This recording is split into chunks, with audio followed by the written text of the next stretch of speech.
இந்த ப்ராப்ளம் வந்து கண்ட்ரோல் சிஸ்டத்துல டைம் டொமைன் அனாலிசிஸ்ல இருந்து கேட்டிருக்காங்க. ப்ரீவியஸா ESC 2009ல கேட்ட கொஸ்டின் ஆல்சோ TNPSCல ரிப்பீட்டடா கேட்டிருக்காங்க. நிறைய தடவை கம்பைன் இன்ஜினியரிங் சர்வீசஸ்ல இந்த ப்ராப்ளம் கேட்டிருக்காங்க. இந்த ப்ராப்ளத்தை இப்போ நான் ரீட் பண்றேன்.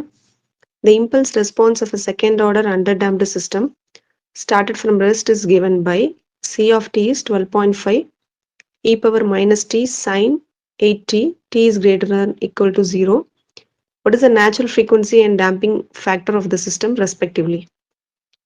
இப்போ நமக்கு கேட்டிருக்கிறது கண்டுபிடிக்கிறது சொல்லியிருக்கிறது natural frequency and damping factor of the system. இந்த கொஸ்டினை நல்லா பார்த்தீங்கன்னா நமக்கு கொடுத்துருக்கிறது impulse response of a second order system. இந்த டைப் ஆஃப் கொஸ்டின்ஸ் கேட்டிருந்தாங்கன்னா நீங்க ஃபர்ஸ்ட் பார்க்க வேண்டியது கொஸ்டின் கொடுத்துருக்க வந்து டைம் டொமைன்ல கொடுத்துருக்காங்களா இல்லை எஸ் டொமைன்ல கொடுத்துருக்காங்களான்னு பாருங்க. நமக்கு எப்படி கொடுத்துருந்தாலும் எஸ் டொமைன்ல இருந்து தான் நம்ம கேரக்டரிஸ்டிக் ஈக்குவேஷனை வச்சு ஆன்சர் கண்டுபிடிக்க முடியும். ஸோ நம்ம என்ன கண்டுபிடிக்கணும்னா டைம் டொமைன்ல இருந்து எஸ் டொமைனுக்கு ஃபர்ஸ்ட் அந்த ஈக்குவேஷனை நம்ம வந்து கன்வெர்ட் பண்ணணும். ஸோ அது கன்வெர்ட் பண்றதுக்கு நம்ம யூஸ் பண்ண வேண்டியது லாப்லஸ் ஃபங்க்ஷன். இந்த கொஸ்டினை வந்து இப்போ நம்ம வந்து 2 டைப்பாக நம்ம கிளாஸிஃபை பண்ணலாம், பிரிச்சுக்கலாம். ஏன்னா டைம் டொமைன்லேருந்து எஸ் டொமைன் கன்வெர்ட் பண்ணுறது ஒரு பார்ட், அகைன் எஸ் டொமைனில் கேரக்டரிஸ்டிக் ஈக்குவேஷன்லேருந்து டைரெக்டாக ஆன்சர் கண்டுபிடிச்சிடலாம். இன்கேஸ் உங்களுக்கு டைம் டொமைனில் கொஸ்டின் கொடுக்காம எஸ் டொமைன்லேயே கொடுத்துருக்காங்கன்னா உங்களுக்கு வந்து இது தேவைப்படாது. டைரெக்டாக நீங்கள் கேரக்டரிஸ்டிக் ஈக்குவேஷனை வச்சு சப்ஸ்டியூட் பண்ணி ஆன்சர் கண்டுபிடிச்சிடலாம். ஸோ இப்போ டைம் டொமைன்லேருந்து எஸ் டொமைனுக்கு எப்படி கன்வெர்ட் பண்றதுன்னா using Laplace. So direct formula தான். ஃபார்முலாவை அப்படியே நீங்க மெமரைஸ் பண்ணி தான் ஆகணும். e power minus A T sine B T equal to B divided by S plus A T whole square plus B square. Direct Laplace formula. இந்த ஃபார்முலாவையும் இந்த ஈக்குவேஷனையும் நீங்க வந்து கம்பேர் பண்ணிக்கலாம். இப்போ இதோடைய கோஎஃபிஷியன்ட்ஸ் எல்லாம் பாருங்க. a is equal to டைரக்டா கொஸ்டின்ல a என்ன கொடுத்திருக்காங்க 6, b is என்ன கொடுத்திருக்காங்க b sin bt. ஸோ இங்க வந்து sin 80 இருக்கு. So b is equal to 8. இப்போ இதை வச்சு நம்ம லாப்லஸ்ல டைரக்டா நம்ம ஃபார்முலா சப்ஸ்டிட் பண்ணலாம்.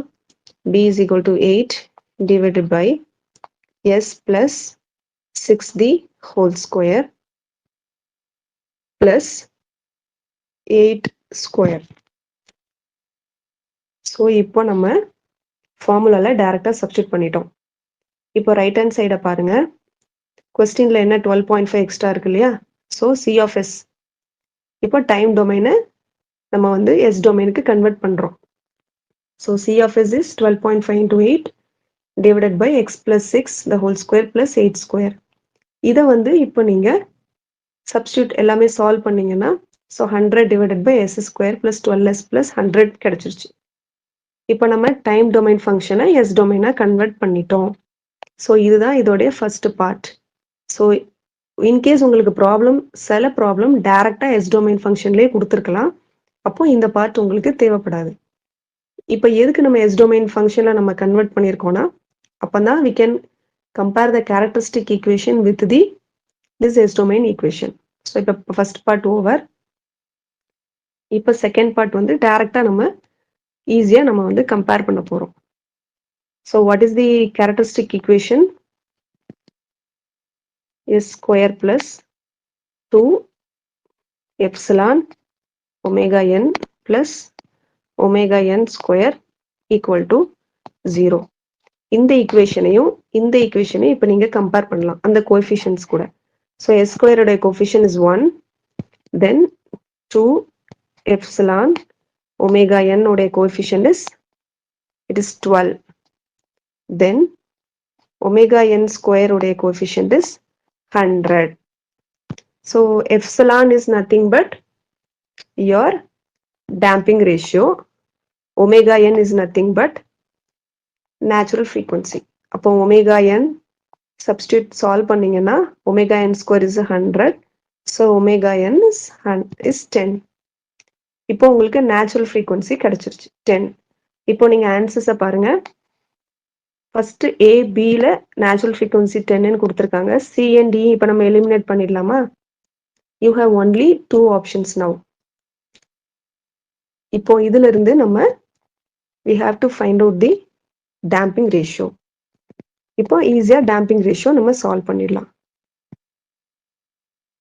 2 epsilon omega n is equal to 12.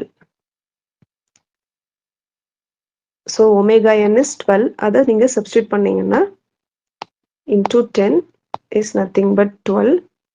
Directly you will get the damping ratio as 0.6.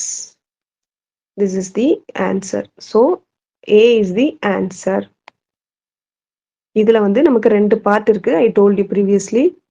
Time domain ஃபங்க்ஷனா எஸ் டொமைன் ஃபங்க்ஷனான்னு பார்க்கணும். சப்போஸ் டைம் டொமைன்ல கொடுத்துருந்தீங்கன்னா எஸ் டொமைனுக்கு கன்வெர்ட் பண்ணணும். அகெயின் கேரக்டரிஸ்டிக் ஈக்குவேஷன் கூட எஸ் டொமைன் ஃபங்க்ஷனை கம்பேர் பண்ணி கோஎஃபிஷியன்ஸ்ல இருந்து எடுத்து சப்ஸ்டியூட் பண்ணீங்கன்னா you will get the answer. இந்த கொஸ்டின் கண்ட்ரோல் சிஸ்டத்துல ஸ்டெபிலிட்டி கான்செப்ட்ல இருந்து கேட்டிருக்காங்க. The characteristic equation of a system is given by 3s power 4 plus 10s cube plus 5s square plus 2 is equal to 0. This system is stable, marginally stable, unstable, neither A, B or C.